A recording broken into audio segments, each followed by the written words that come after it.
ఉప ముఖ్యమంత్రి హోదాలో పవన్ కళ్యాణ్ గారు ఈ నెల 23వ తేదీన కీలకమైన పర్యటన చేయబోతున్నారు. మాజీ ముఖ్యమంత్రి జగన్ సొంత జిల్లా కడపలో ఆయన పర్యటన ఉండబోతోంది. ముఖ్యంగా ఉపాధి హామీ పనులను ఏ విధంగా గ్రామాలకు ఉపయోగించాలి అన్న విషయంలో మొట్టమొదటిసారి ఎక్కడా దేశంలోనే లేనట్లుగా రాష్ట్రంలో ఉన్న 13,326 పంచాయతీల్లో ఒకేసారి గ్రామ సభలు పెట్టి తీర్మానాలు చేయనున్నారు. ఆ సభలకు సంబంధించి ఆయన రైల్వే కోడూరు నియోజకవర్గం మైసూరు వారిపల్లిలో గ్రామ సభలో పాల్గొనున్నారు. అయితే గ్రామ సభలో పాల్గొనడం ఒక రికార్డు అయితే ఆయన ఒక కీలకమైన పర్యటన ఇక్కడ చేయనున్నారు. ఈ 2021 నవంబర్ 18వ తేదీన వచ్చిన భారీ వరదకు కొట్టుకుపోయిన అన్నమయ్య డ్యామ్, అక్కడ ఆ డ్యామ్ వరదల్లో కొట్టుకుపోయి చనిపోయిన 38 మంది మృతులు, అలాగే వేల మంది నిరాశ్రయులయ్యారు. ఆ ఘటనకు సంబంధించి ఇప్పటికీ కూడా బాధితులకు పరిహారం అందలేదు. జనసేన పార్టీ అధికారంలో లేకపోయినప్పటికీ కూడా అన్నమయ్య డ్యామ్ బాధితుల్ని ఎప్పుడూ పలకరిస్తూనే ఉంది, వాళ్ళ గురించి పోరాడుతూనే ఉంది. ముఖ్యంగా నాదెండ్ల మనోహర్ గారు ఒకసారి క్షేత్రస్థాయి పర్యటన చేశారు. అలాగే పవన్ కళ్యాణ్ గారు కూడా అక్కడ లష్కర్ రామయ్య గారిని నగదు బహుమతితో సత్కరించారు. ఆ టైంలో ఆయన చూపిన చొరవ వల్ల కానీ, ఆయన తీసుకున్న చర్యల వల్ల కానీ చాలామంది ప్రాణాలు కాపాడారు అనే కోణంలో లష్కర్ రామయ్య గారిని అప్పట్లోనే పవన్ కళ్యాణ్ గారు సత్కరించారు. ఈ రాజంపేట నియోజకవర్గంలో గత 2024 ఎన్నికల్లో ఆకేపాటి అమర్నాథ్ రెడ్డి గారు వైసీపీ తరఫున గెలిచారు.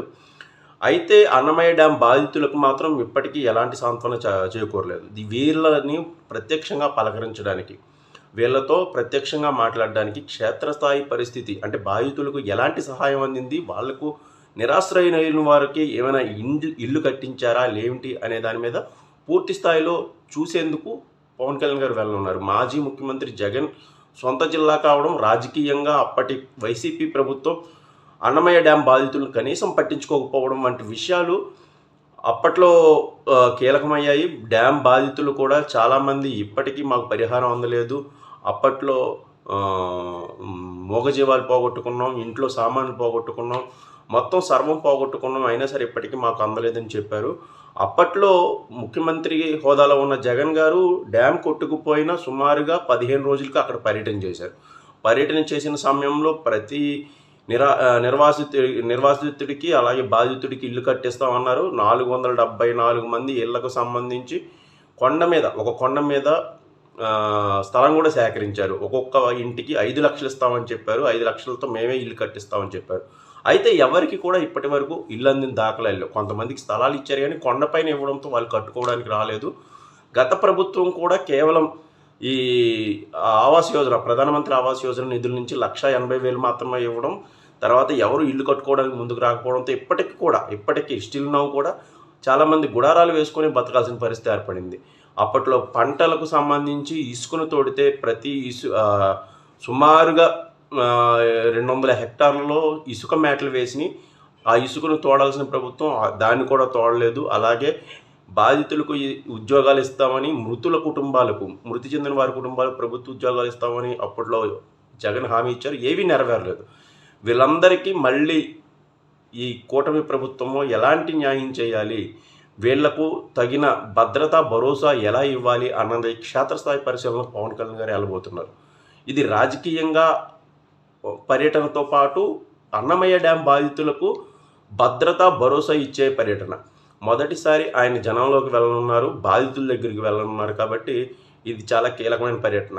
మొదటి పర్యటననే ఆయన మాజీ ముఖ్యమంత్రి జిల్లాను ఎంచుకోవడంతో పాటు అన్నమయ్య డ్యామ్ వంటి కీలకమైన ప్రాంతంలోకి వెళ్ళడం, అక్కడ బాధితులను పలకరించడం అనేది నిజంగా హర్షించదగిన విషయం. అన్నమయ్య డ్యామ్ బాధితులకి పూర్తి స్థాయి సాయం అందాలంటే ఇప్పుడు ప్రస్తుతం ఉన్న పరిస్థితుల్లో 200 నుంచి 300 కోట్లు కావాలి. అలాగే డ్యామ్ మళ్ళీ పునర్నిర్మించడానికి గత వైసీపీ ప్రభుత్వం 780 కోట్లు ఎస్టిమేషన్ వేస్తే 2023-24 అప్పట్లో అధికారంలో ఉన్న వైసీపీ ప్రభుత్వం దానికి 20 లక్షలు మాత్రమే ఇచ్చింది. అంటే 780 కోట్లు వేస్తే 20 లక్షలు మాత్రమే ఇచ్చింది. దీంతో సర్వే వరకు మాత్రమే పూర్తయింది వరకు. అప్పటి నుంచి కూడా ఎలాంటి పనులు మొదలుపెట్టలేదు. మళ్ళీ డ్యామ్ని నిలబెట్టాలన్న ఆకాంక్ష కూడా అప్పటి ముఖ్యమంత్రి పట్టించుకోలేదు. సొంత జిల్లా అయినప్పటికీ ఏమాత్రం పట్టించుకోలేదు. బాధితుల్ని పట్టించుకోలేదు, ఇటు డ్యామ్ని పట్టించుకోలేదు. చెయ్యేరు నది మీద ఉన్న ఈ అన్నమయ్య డ్యాము కొట్టుకుపోవడం అనేది జాతీయ స్థాయి విపత్తు అయింది. అప్పట్లో జాతీయ స్థాయిలో చర్చ రేపింది.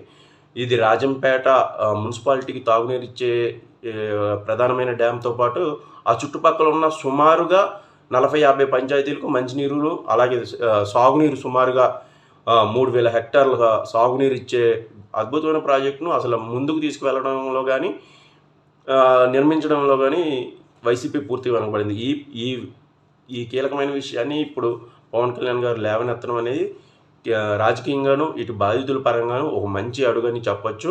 ముఖ్యంగా అప్పట్లో డ్యామ్ కొట్టుకుపోవడానికి కూడా వైసీపీ నేతలు కావాలని అప్పట్లో ఆ ఉన్న ఏ 5 గేట్లను నిలిపివేయడం, కింద ఉన్న ఇసుకను తవ్వడం కోసం ఆ గేట్లను పైకి లేకుండా వదిలేయడంతోనే డ్యామ్ కొట్టుకుపోయింది. తీవ్రత నీటి ఒత్తిడి ఎక్కువైన అప్పట్లో ఆరోపణలు వచ్చాయి. అయితే దీనికి సంబంధించి అసలు జరిగిన ప్రమాదం గురించి పక్కన పెడితే అసలు కనీసం బాధితులకు ఇప్పటివరకు స్వాంతన కలగలేదనే కోణంలో పవన్ కళ్యాణ్ గారు ఈ కీలకమైన పర్యటన చేయనున్నారు. ఇది రాయలసీమ విషయంలోనే కాకుండా బాధితుల పక్షాన జనసేన పార్టీ అధికారం ఉన్నా లేకున్నా పోరాడుతుంది, వాళ్ళు అండగా నిలబడుతుందని చెప్పే ఒక గొప్ప సంకేతం అని అయితే భావించవచ్చు.